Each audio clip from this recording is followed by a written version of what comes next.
Halo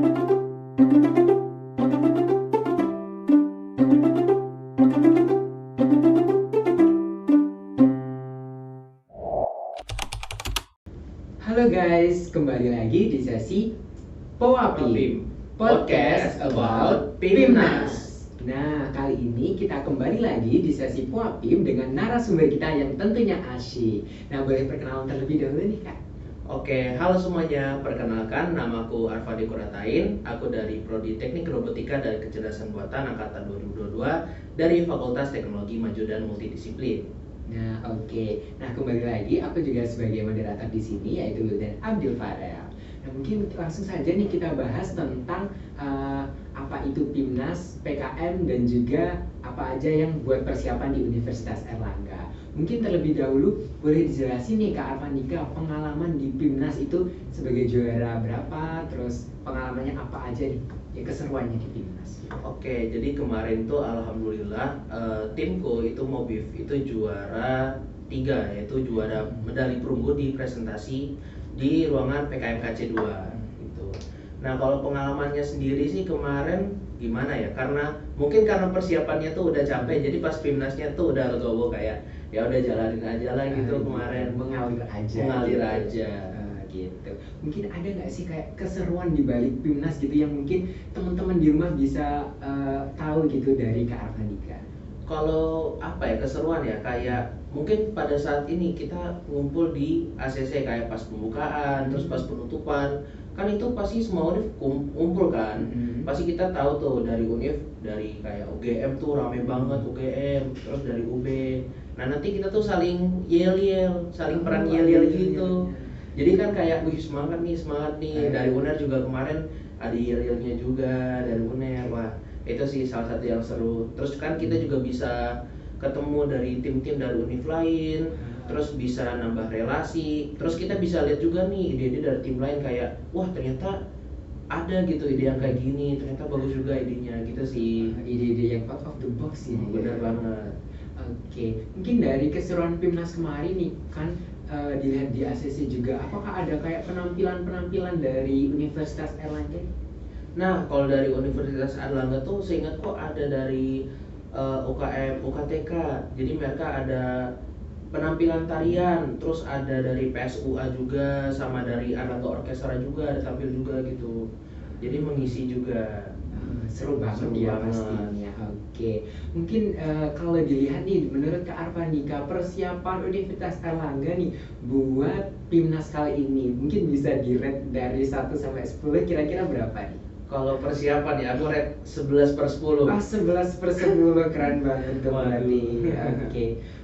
Mungkin yang menurut Kak Arfandika apa sih bedanya kayak dilihat mungkin dari YouTube mungkin Kak Arfandika udah pernah lihat nih PIMNAS sebelum-sebelumnya. Apa yang menarik dari UNER ini untuk penyambutan yang finalis PIMNAS ini?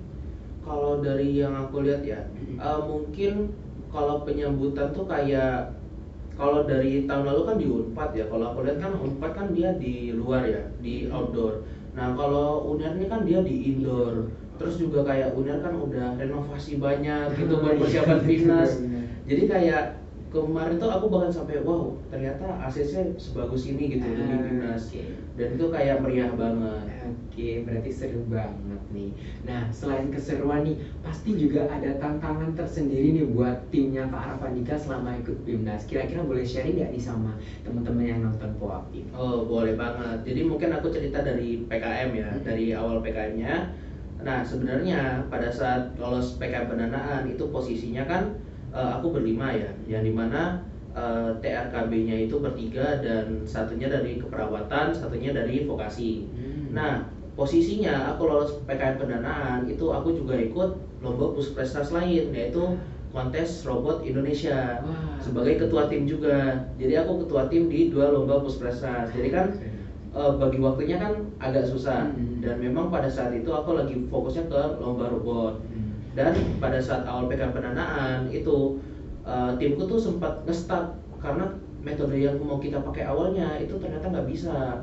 Setelah kita coba-coba, kita 1 bulan tuh nyari metode baru, bahkan Dosbing pun sampai bingung kan. akhirnya ketemu metode baru, dan kebetulan aku udah pernah pakai metodenya di robotku. Jadi bisa dipakai di PKM. di PKM-nya. Tapi di bulan kedua kita UAS, sedangkan TRKB UASnya buat project-project, buat banyak lah, nggak bisa ketemu dong. Terus yang keperawatan sama vokasi juga banyak uprak, nggak bisa ketemu. Bulan kedua kita UAS, jadi ngerjain alatnya tuh baru di akhir bulan kedua gitu. Nah itu udah masalah pertama, bagi waktunya susah. Terus masalah kedua kan kita buat projectnya mepet.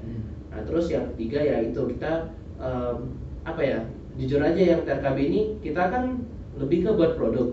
Jadi kita tuh presentasi tuh kurang banget yang anak-anak TRKB 3 orang ini. Jadi kita harus latihan presentasi, latihan tanya jawab berkali-kali gitu, berpuluh-puluh kali gitu.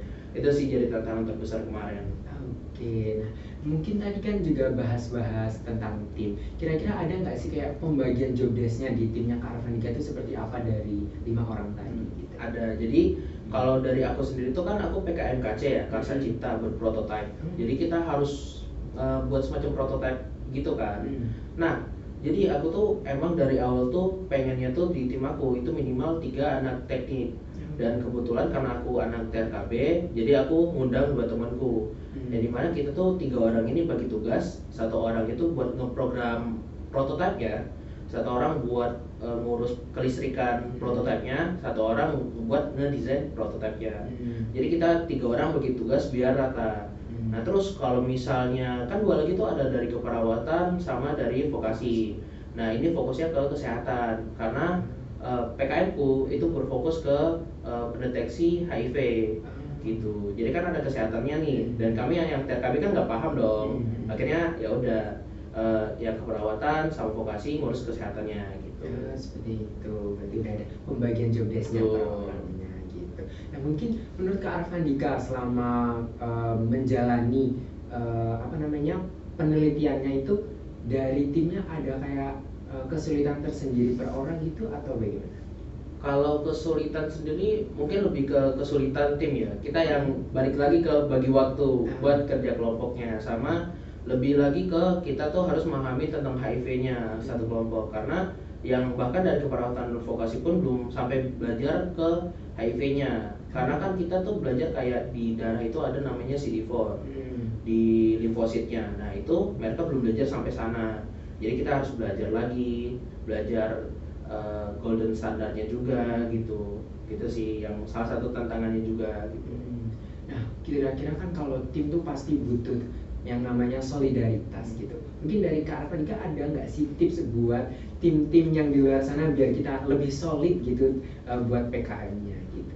Kalau tips dari aku sih itu lebih sering ke bonding, jadi kayak ngumpul-ngumpul kerja kelompok gitu. Soalnya sama sering-sering komunikasi. Soalnya kalau nggak komunikasi, terus kita cuma ngerjain doang kayak ayo kerjain ini doang, kan lama-lama juga kan orang kesel juga kan. Kayak kerja doang tapi kok kayak nggak apa ya, kayak nggak seneng gitu. Makanya akhirnya kan kalau dari timku sendiri kan kita sering-sering ngumpul. Pernah kita waktu itu ngerjain persiapan buat Pimnas kan harus nyiapin file-filenya. Itu kita sampai begadang di Lawson dan Mus. Itu sampai kita begadang sampai jam 1 jam 2 gitu ngerjain bareng gitu. Mungkin itu sih salah satunya. Iya, oke. Berarti buat solidaritas emang butuh effort dari tiap-tiap anggota gitu ya. Mungkin lanjut, kita kan tadi Kak Arvandika ini juga notice tentang skema Karsa Cipta. Kira-kira apa sih yang bikin beda skema ini dari skema lain gitu sehingga Kak Arvandika ini tertarik buat ikut skema ini? Nah, jadi skema Karsa Cipta itu simpelnya kita tuh membuat prototype untuk menjawab suatu urgensi yang ada. Nah, kalau urgensi yang timku tawarkan kan tentang prototype monitoring HIV. Karena kan sebenarnya di Indonesia tuh nggak ada alat yang khusus buat monitoring HIV. Nah, adanya tuh buat ngecek HIV. Nah, sedangkan monitoring ini kan perlu berkala dan duitnya kan pasti kalau pakai alat yang ada itu mahal kan. Nah, jadi urgensi yang aku tawarkan ya alat monitoring dan harga yang murah gitu. Nah, yang ngebuat Karsa Cipta itu beda karena kita itu membuat prototype. Jadi kita harus membuat sebuah prototype yang dimana menjawab permasalahan tersebut. Kalau mungkin skema lain kan kalau kayak RN kan riset. Nah kalau Karsa Cipta ini kita buat prototype. Dan kalau kenapa aku tertarik, karena ya basis basic basic aku sendiri sih, karena kan aku anak TRKB kan kita buat alat gitu. Nah makanya aku tertarik, dan yang menurutku paling pas dan juga mungkin bisa dikonversi ke beberapa mata kuliah gitu. Oke. Berarti di Fakultas Kearifan ini bisa convert ke mata kuliah ya?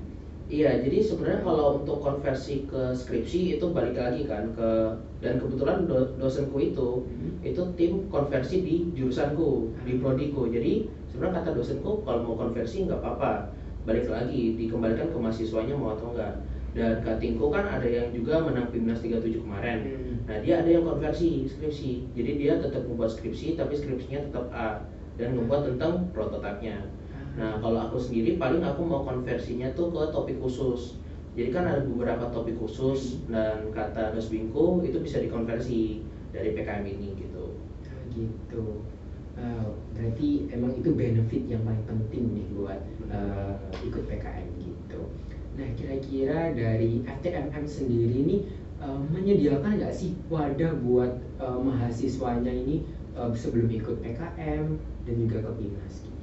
Nah, kalau misalnya wadah ya, mungkin lebih ke BEM-nya sih. Jadi dari BEM-nya ini dia tuh ada beberapa proker kayak mempersiapkan kayak proker kepenulisan, terus kayak ada proker mempersiapkan tentang KIM dan BEM, KIM dan PIMNAS gitu. Nah, dan kemarin pun ada, terakhir itu ada proker tentang talk show tentang PIMNAS, dan kemarin aku diundang jadi narasumber juga. Nah, mungkin itu sih salah satu kayak persiapannya dari FTMM-nya. Gitu. Kira-kira dari talk show itu apa aja gitu yang dibahas, kayak mungkin apa tipsnya atau gimana, kan sebagai narasumber nih Kak Arfanika boleh share sedikit? Boleh. Jadi kalau misal kemarin ya pas talk show tuh aku ngomongin sih lebih ke pengalamanku dan tips and trick juga, dan cara gimana mempersiapkan ikut PKM dan PIMNASnya juga gitu. Karena kan pasti apalagi yang ikut kan aku lihat kebanyakan maba-maba kan kemarin ikut talk show, dan juga penonton dari podcast ini kan juga kebanyakan mungkin maba-maba juga kan. Nah jadi ya menurutku memang hal yang dibingungkan itu pasti gimana sih cara mempersiapkan dari nol, cara mencari timnya gitu. Dan itu sih yang menurutku emang paling penting harus di-share gitu. Gitu.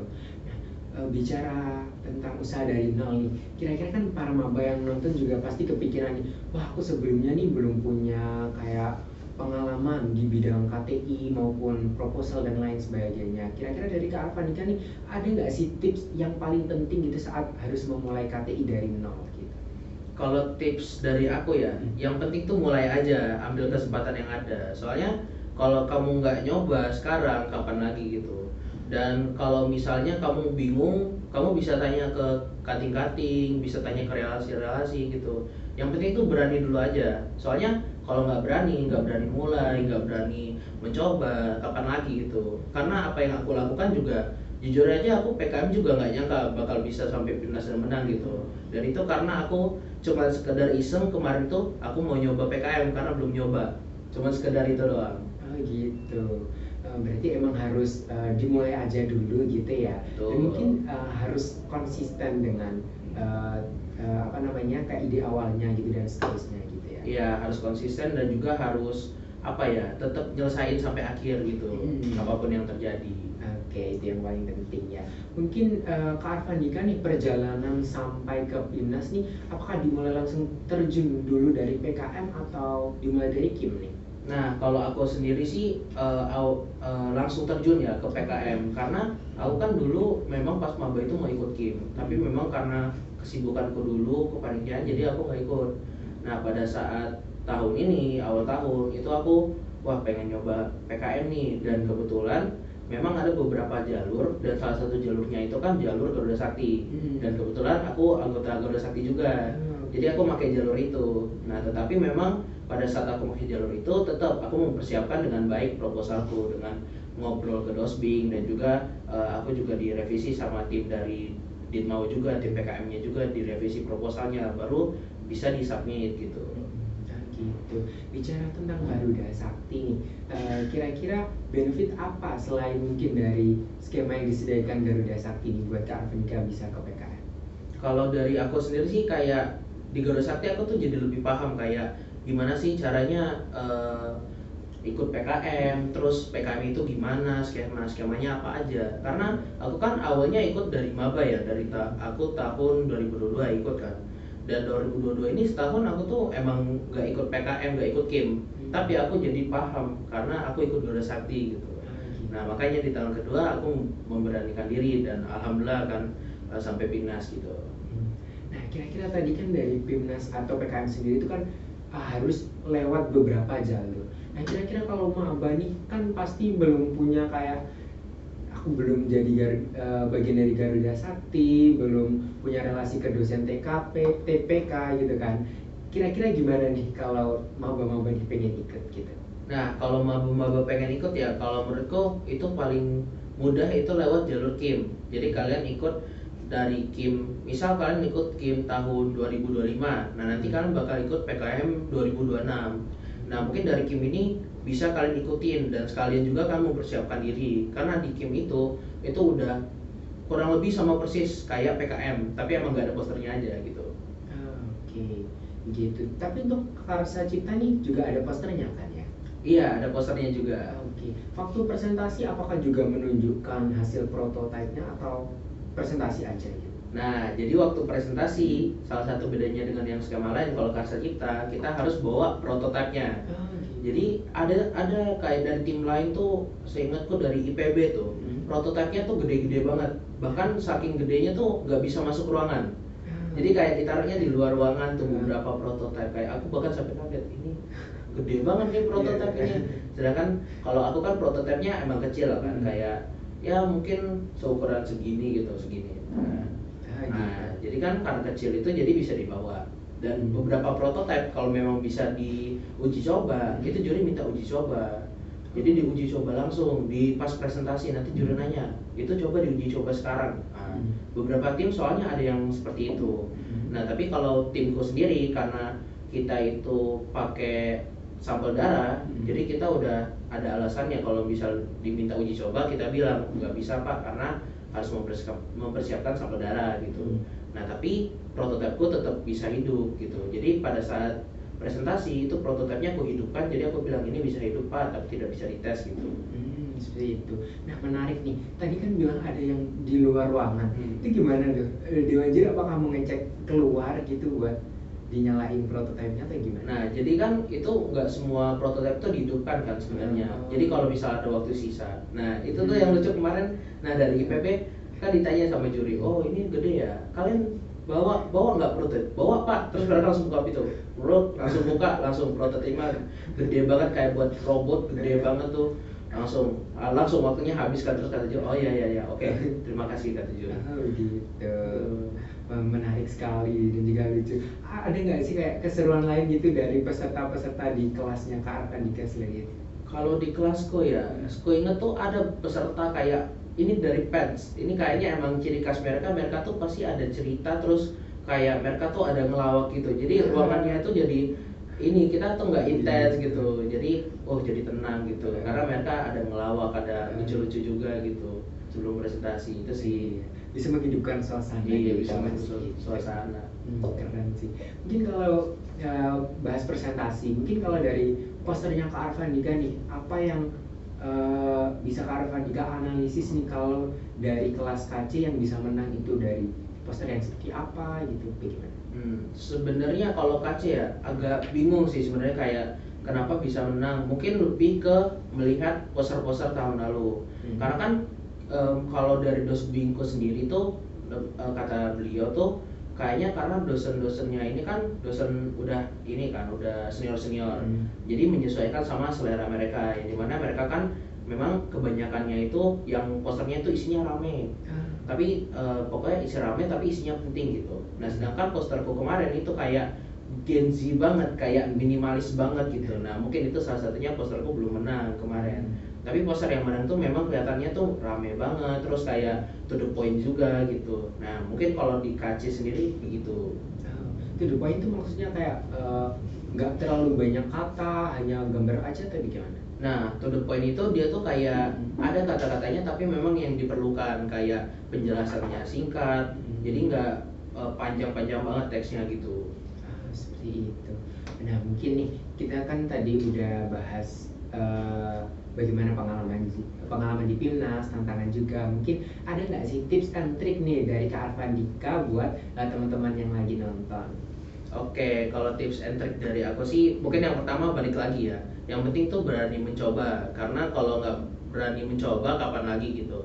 Terus yang kedua itu mungkin sebelum kalian mulai ya, sebelum kalian tentuin judul, itu ada baiknya kalian tuh nentuin tim dulu. Kalau dari aku sendiri, karena setelah kalian nentuin tim, itu kalian bakal jelas pembagiannya bagaimana. Terus kalian juga udah tahu secara personal kan, orangnya apakah enak diajak kerjasama atau enggak, apakah bisa diajak kerjasama dalam waktu yang lama gitu.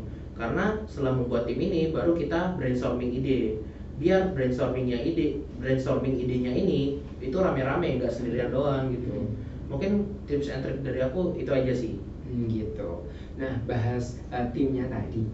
Kira-kira menurut Kak Arfandika nih, timnya kan tadi ada dari beberapa fakultas gitu. Menurut Kak Arfandika lebih efisien langsung dari satu fakultas yang sama atau beda fakultas, atau ada tantangan tersendiri kalau beda fakultas gitu? Nah, kalau dari aku sendiri sebenarnya balik lagi ke kalian itu emang maunya tuh tentang apa. Karena aku kan awalnya tuh aku sendiri sama temenku ada anak GS juga dari keperawatan. Nah, terus karena kita udah berdua kan akhirnya ya udah kita buat alat kesehatan gitu. Nah, dari situ baru aku nyari sisanya, baru kita brainstorming ide buat ide yang paling fixnya itu gimana gitu sih. Tapi balik lagi, kalau memang menurutku jangan terlalu banyak dari berbagai fakultas. Kalau aku kan emang kita kan dari vokasinya kan K3 kan. K3-nya pun ada kesehatannya juga dan dia juga ada tekniknya juga. Jadi masih apa ya? Masih relevan, bener banget gitu. Oh, berarti emang harus disamakan dengan penelitiannya itu apa gitu, baru timnya ngajak dari fakultas apa gitu. Betul. Nah, tapi kalau dari dewan juri apakah dilihat gitu kayak ini dari fakultas apa gitu, apakah ada penilaian tersendiri gitu? Kalau penilaian tuh nggak ada, tapi dewan juri pasti ngelihat. Karena pada saat ada beberapa tim sebelum aku itu presentasi dan ada yang dia ngebahas tentang alat psikologi gitu. Itu dewan juri bilang, oh tapi kalian buat alat psikologi tapi nggak ada orang dari psikologi gitu. Ditanya, jadi ya mungkin kedepannya harus ada orang yang lebih paham gitu. Nah, kalau aku sendiri kan itu nggak ditanya, soalnya kan udah jelas. Dan itu juri langsung nanya ke pertanyaan-pertanyaan aja, kayak nggak nanya oh anggotanya gini-gini gitu, karena udah kelihatan banget kan gitu. Nah gitu. Nah tadi bahas pertanyaan, kira-kira menurut Kak Arfandika ada nggak pertanyaan dari dewan juri ini yang Kak belum pernah terpikirkan gitu, kayak tiba-tiba kok ditanya ini gitu? Sebenarnya pertanyaan pas Pimnas itu lebih mudah dibandingkan pertanyaan pas drilling sama dosen TPK UNER. Karena dosen TPK UNER itu kan yang nanya kan memang nggak ada yang dari teknik kan. Kan itu dari seingatku dari kesehatan ada, terus yang dari perikanan juga kan. Jadi nanya pas ke timku drilling pertanyaan itu pasti pertanyaannya tuh susah-susah. Kan kita sampai aduh ini gimana jawabnya, gimana kalau misalnya dapet kan. Pokoknya kita itu kalau nggak salah timku sendiri itu nyiapin 120 pertanyaan. Buat drilling pertanyaan tuh kita nyiapin sebanyak itu. Terus kita udah bagi siapa yang jawab. Nah, terus kita itu sebenarnya pas Pimnas nunggu kita tuh takut ya, apa nanti jurinya nanya yang susah ya. Soalnya aku ngeliat komponen juri, ada salah satu juri, kan aku di prototipeku sendiri kan ada kecerdasan buatannya. Salah satu jurinya ada dosen PENS dan dia udah buat jurnal bahan ajar kecerdasan buatan di tahun 2004. Wah, itu aku langsung lihat, wah ini dosen sepuh kecerdasan buatan banget nih. Ini nanti bakal tanya susah-susah nggak sih gitu. Dan ternyata pada saat selesai presentasi, terus dikasih tanya jawab, terus selesai tanya jawab selesai, terus udah tenang loh. Ternyata nggak ada yang susah gitu, ternyata masih bisa dijawab gitu. Alhamdulillahnya sih gitu. Gitu. Wah, keren banget ya berarti ikut Pimnas gitu, bisa buat teman-teman ini lanjutannya gimana, jadi bisa tahu kalau nonton podcast about Pimnas. Nah mungkin terakhir nih, motivasi nih dari Kak Arfandika buat teman-teman yang lagi nonton. Oke, mungkin motivasi dari aku sendiri ya, buat teman-teman yang lagi nonton ya, mungkin yang masih semester 1, semester 2, semester 3, ataupun yang udah semester 5. Kalau motivasi dari aku sih, kalau ada kesempatan ambil aja, karena kan kesempatan tuh nggak datang 2 kali gitu. Dan kita kan nggak tahu kalau kita nyoba tuh hasilnya gimana. Gak usah takut kayak nanti aku gagal, aku berhasil, itu nanti aja terakhiran dipikirin gitu. Yang penting cobain aja, ambil kesempatan gitu. Gitu Iya, sih. betul. Berarti teman-teman harus ambil kesempatan karena kesempatan tidak datang dua kali begitu ya Kak Arvanika. Mungkin bisa kita cukupkan untuk sesi podcast about Bimnas kali ini. Tadi udah dibahas nih tentang pengalaman Kak Arvanika, tentang tantangannya apa aja, tips and trick sampai berbagi motivasi versi Kak Arvanika. Mungkin kita akhiri untuk sesi podcast about Bimnas kali ini. Jangan lupa teman-teman yang nonton Popim kali ini untuk like, komen, dan juga subscribe tentunya di YouTube BEM Fakultas Kedokteran Hewan dan juga di Instagram BEM Fakultas Kedokteran Hewan Universitas Airlangga. Mungkin itu dari Kak Arvanika dan juga saya Abdul Farel, dan see you buat teman-teman.